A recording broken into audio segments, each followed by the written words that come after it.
The coalition of northern groups has sent a message to the President Muhammadu Buhari-led federal government to declare a state of emergency in Taraba, Kaduna, Benue and Zamfara over the herdsmen-farmers clash.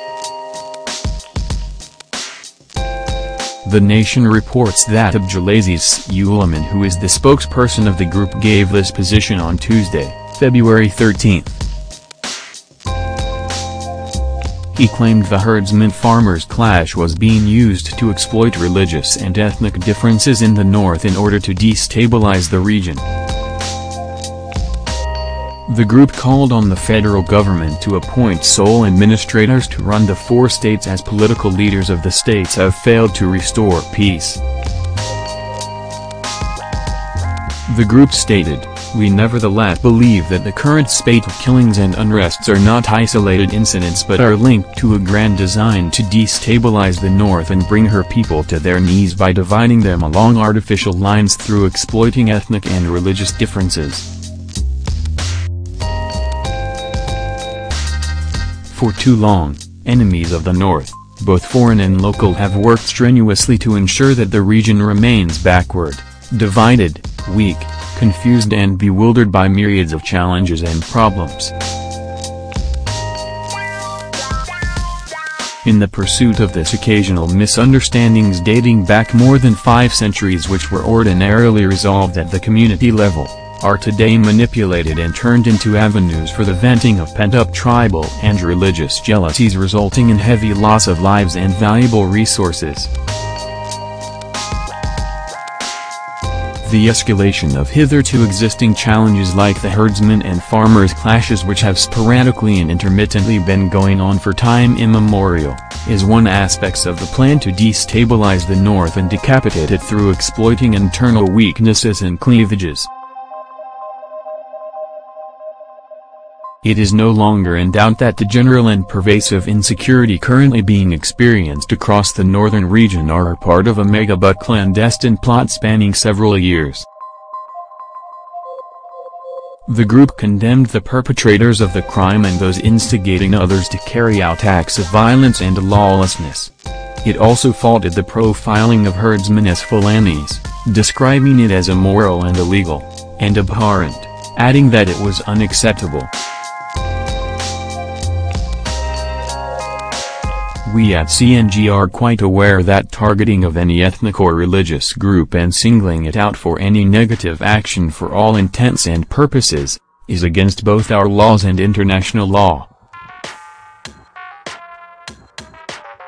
Such acts are the prelude to genocide and ethnic cleansing and therefore, are actionable under international human rights and humanitarian law, as well as international criminal law. We see the reluctance and lackadaisical attitude of the federal government to act promptly at the initial stages of the conflicts as the primary factor responsible for the deterioration of the situation. We call on the federal government to declare state of emergency in the front-line states of Taraba, Kaduna, Benue and Zamfara, suspend the current political structures in these states and replace them with sole administrators until conditions improve.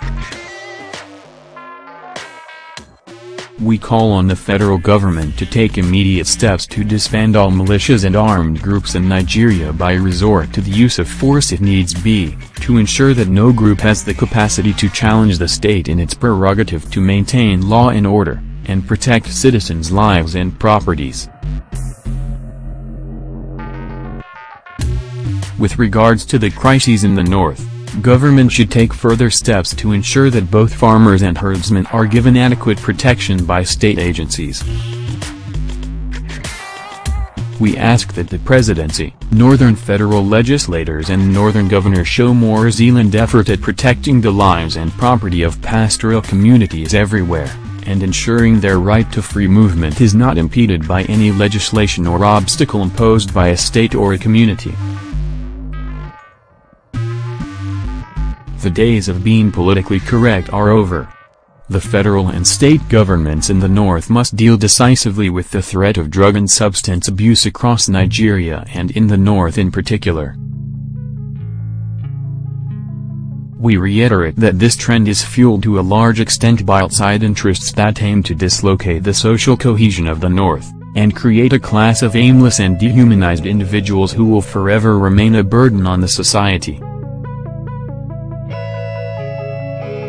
The federal government should proscribe all religious groups, political parties or ethnic and tribal organizations that make the habit of undermining Nigeria's peace, security, and peaceful coexistence through unguarded utterances and deliberate actions aimed at fomenting unrest and engendering interreligious and intercommunal conflicts.